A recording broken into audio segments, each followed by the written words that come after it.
À l'occasion de la semaine de la presse à l'école, suite et fin aujourd'hui de votre série d'éditos sur les relations entre les médias et les jeunes. Voilà, et hier, Léa, le journal de Mickey a publié son classement annuel des personnalités préférées des enfants de 7 à 14 ans.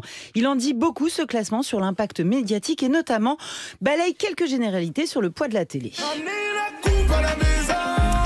Kylian Mbappé et N'Golo Kanté, premiers de cordée, seuls 2 rappeurs et Omar Sy résistent à l'assaut des Bleus qui s'arrogent 7 des 10 premières positions du classement, évidemment. Certes, la chanson de VG Dream que vous entendez ici a été vue 130 millions de fois sur YouTube, mais la Coupe du Monde s'avère avant tout un événement télévisuel massif.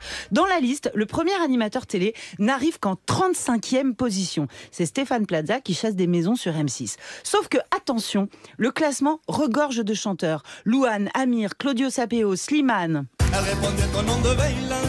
Les gens du coin ne voulaient pas lâcher. Kenji Girac. Et ils surgissent d'où, à votre avis, toutes ces voix? Toutes de The Voice. The Voice sur TF1, dont les jurés, Mika et Jennifer, sont aussi très bien notés. Et puis avant Stéphane Plaza dans le classement, il y a le magicien Éric Antoine et la comédienne Mimi Mati. Soit, je traduis, la France a un incroyable talent, M6, et Joséphine Ange Gardien, TF1.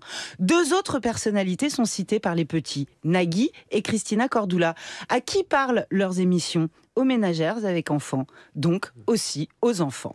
Quant à l'avalanche d'acteurs de cette liste, Jean-Paul Rouve, Danny Boone, Franck Dubosc, Jean Dujardin, ils ont beau faire leur carrière sur grand écran, leurs noms sont néanmoins associés aux plus grosses audiences du cinéma à la télé. Conclusion, peu importe où, quand et comment les programmes télé sont consommés, la télévision demeure la première faiseuse de personnalité.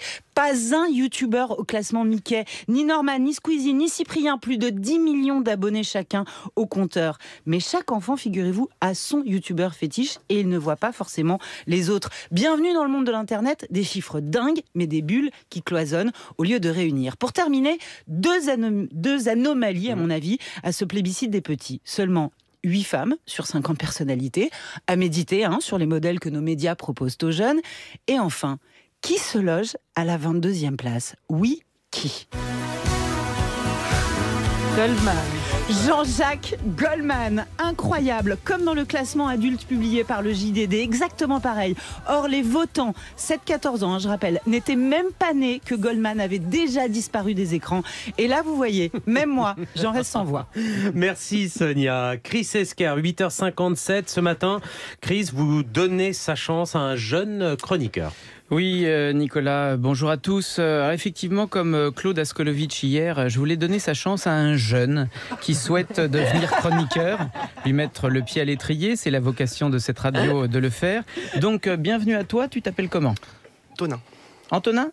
Non, Tonin. Ah. Bon. Si ça devait marcher pour toi, il faudrait changer de prénom parce que Tonin, ça fait pas très sérieux. Alors que par exemple, regarde, Claude ou Nicolas. Tu vois la différence? Alors tu m'as confié que tu souhaitais devenir chroniqueur, c'est ça?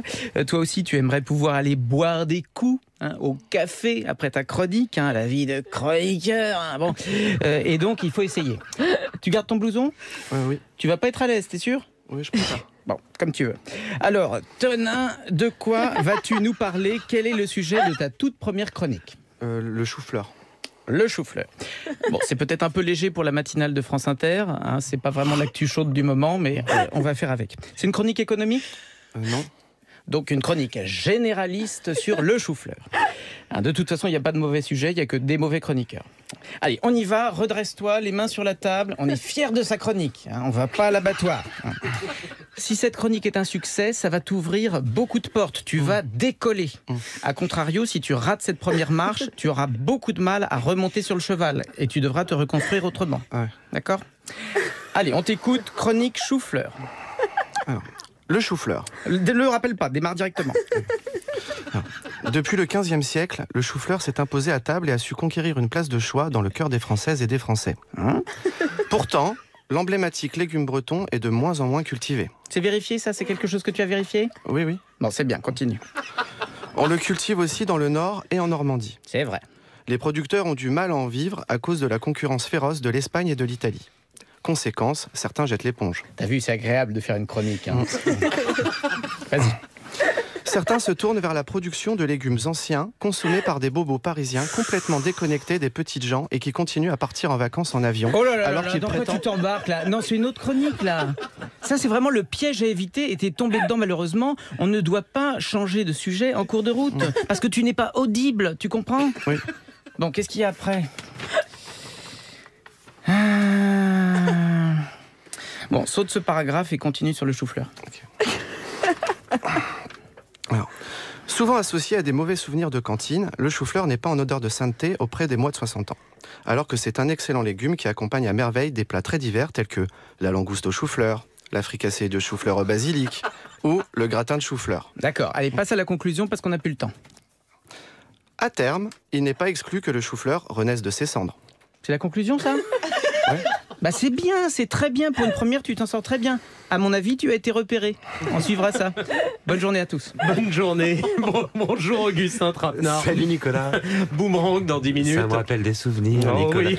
Je reçois le romancier académicien Dany Laferrière en cette semaine de la langue française. Ça me semble nécessaire et passionnant. Dany Laferrière est dans Boomerang, Évidemment, Sonia à l'instant M. Moi, je reçois Laurence Herzberg, la big boss du festival Sérimania qui ouvre demain à Lille. Ça me semble nécessaire et passionnant. Et bien, tout à l'heure, après le journal, ma chère Léa, dernier 7-9 avant... Salut Nico, avant au revoir 2 à mois. tous. Bisous à Alexandra Ben Saïd et on se retrouve le 27 mai. Voilà, rendez-vous le 27 mai, France Inter, 9h.